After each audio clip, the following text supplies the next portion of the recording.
আপনারা যারা ফেসবুক পেজে কতজনকে ফলো করছেন সেই ফলোইং লিস্টটা কাউকে দেখাইতে চাচ্ছেন না বা হাইড করে রাখতেছেন, এই ধরনের এই যে আমি মার্ক করে দেখাচ্ছি এখান থেকে জিরো পজিশনে কিভাবে নিয়ে আসবেন, এই যে এই ধরনের জিরো পজিশন কিভাবে নিয়ে আসবেন এই ভিডিওটা তাদের জন্য। শুরুতেই আপনারা থ্রি ডট মেনুতে যাবেন, এখান থেকে সেটিংস অ্যান্ড প্রাইভেসিতে যাবেন, এরপরে সেটিংসে যাবেন, তারপরে স্ক্রল করে একটু নিচের দিকে আসবেন, দেখবেন ফলোয়ার্স অ্যান্ড পাবলিক কন্টেন্ট, এখানে ক্লিক করবেন।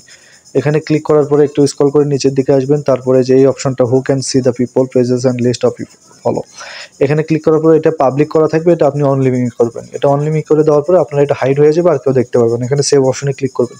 এবার আমি আমার নিজের একটা অন্য আইডি দিয়ে আমি এটাকে আপনার দেখাই, এই যে আমার 997 জনকে আমি ফলো করে রাখছি। এবার অন্য একটা আইডি দিয়ে আমি আমার এই অ্যান্ড্রয়েড সলিউশন পেজটাকে দেখাই। এবার এই যে দেখেন ফলোইং লিস্টটা দেখাচ্ছে কি Android solution following list is private, মানে কেউ দেখতে পারবে না, হাইড হয়ে থাকবে। এইভাবেই আপনারা আপনাদের ফলোইং লিস্টটাকে হাইড করে রাখতে পারবেন।